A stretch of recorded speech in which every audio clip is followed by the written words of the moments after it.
वर्षा और कुआपथर माड़े उजड़ीगला धान फसल नुआपड़ा जिलार सिनापाली ब्लॉक रे अदिनिया वर्षा जो व्यापक क्षयक्षति होती विशेषकर रबी धान फसल संपूर्ण नष्ट हो जाए। धार खरच कर चाषी मैंने फसल करते फसल भल होता आशा था जे अमल भल हम भल दुई पैसा मिल आशा किंतु एबे निराशार परिणत हो जाए। बर्तमान सरकारी सहयोग ही से एकमात्र आशा भरोसा। एने सिनापाली ब्लॉक नंदी गांव चाषी मान सहित आलोचना कर खड़ियालू आमर प्रतिनिधि कुणाल चरण बेहरा देखा। गतकाली संध्यारे अदिनिया वर्षा सहित कुआपथर माड़ हेबारु नुआपड़ा जिल्लार विभिन्न चाष जमी व्यापक भाव में क्षयक्षतिर सम्मुखीन होइछन्ति। विशेषकर रबी ऋतु जो धान चाष होइतिला संपूर्ण भाव में नष्टभ्रष्ट हो जाइछि। आमे अछु वर्तमान नुआपड़ा जिल्ला सिनापाली ब्लॉक रो नंदी ग्राम रे जोठी अनेक चाषी अछन्ति। एठी एकर एकर जमी रे रबी धान चाष करा जायतिला। चाषी मानक सहित सीधा सड़क आलोचना करिबा जे केते परिमाण क्षयक्षति होइछि एवं सेमाने कोन आशा करूछन्ति प्रशासन तरफरु। हमता आपण जे चाष करछन्ति केते क्षति हिछि? सब खेती हेजी छै ना आज्ञा। गुटे फुनी नी बचला ना गुटे फुनी धान नी हेने सब तो मुड़ी के काटी दी छै आरो ठुटी बची छै ने से चेर बची छै ना कहीं चासी पारबाता चाष करथिले 4 एकड़। तो मां जहाँ सूचना देउथिले तांकर 4 एकर जमी रे रबी ऋतुर धान चाष करथिले किंतु व्यापक भाव में क्षयक्षतिर सम्मुखीन होइछन्ति। संपूर्ण नष्ट हो जाइछि। धार करज करके से माने जो धान चाष करथिले आशा थिला धान अमल परे से बिक्री करके 2 पैसा पाई पारिबे परिवार प्रतिपोषण करि पारिबे किंतु आशाटा निराश रे परिणत होइछि। आउ जने माता अछथि माता केते क्षयक्षति होइछि केते चाष करथिले कोन सब नष्ट होइछि? म साग भाजी करथिली पनीपरिया करथिली एक टुकड़ा भी नहीं बची धान भी करथिली 10 एकड़ बागे सेटा भी हमर साहा भरोसा सब गला।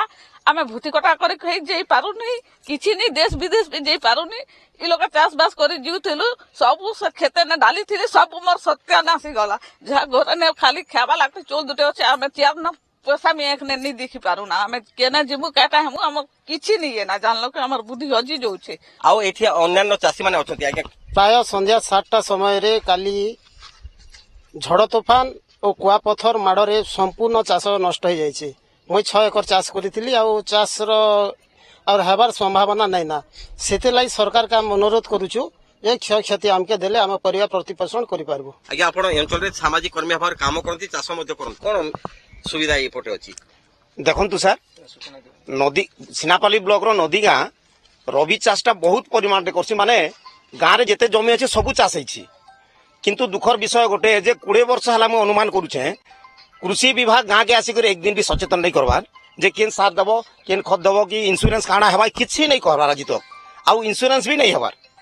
तो दुखर विषय काली कुआपथर रे एते परिमाण त माने नष्ट होई छै धान जे गाँर 99% लोग चाषबास करिछन क्षयक्षति एते हिचे घरे जहाँ धान चौल टंका 2 पैसा रखिथिले सबु झार घिचिथिले खत आनिथिले चाषबास करिक सब सरी जाइछि।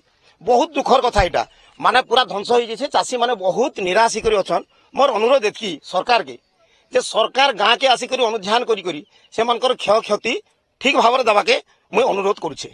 आउ जने बुढ़ा बापा चाषी अछंती आज्ञा कोन कहबे? सर मुई जने वृद्ध लोक सर 70 वर्ष लोक मुई सब बेले जमी रे रहुचे मोर 2टा पुआ सर बाहर रही करी परिश्रम करूछंती सर दादन करूछंती समय ऊपर होटल रे प्लेट भी धोचंती सर और 2 पैसा मते दोचंती सर से 2 पैसा ऊपर मो चाष करिछि सर से पिला जने हताश हो जाइछि सर मो जने रोगी लोक फिर वृद्ध लोक सर और मो 4 एकड़ धान करिथिली सर संपूर्ण रूपे सब नष्ट हो जाइछे और जेते परिश्रम कले भी सर मोर धान हे पारिबो नहीं आ ई सम्मुख रे ई अवस्था रे सर मोर परिवार हताश हो करी समस्ते कांद कांद रे अछन सर आ मोर चलबार बिल्कुल दम नहीं सर मते आपण किछि आपणकर तरफरु आपणकर सहयोगरु गवर्नमेंट जदि मते सहयोग न देले परिवार समस्त नष्ट हो जेमु सर खाइबा पई किछि नहीं सर। निहाती भाबे आपण जहा सुनुथिले तांकर परिवार लोके दादन भी जाइछन्ते परिवार सदस्य सेने वृद्ध वृद्धा अछन्ती एटी चाष करथिले किंतु संपूर्ण खर्च कला परे मध्य चाष नष्ट हो जाइछि।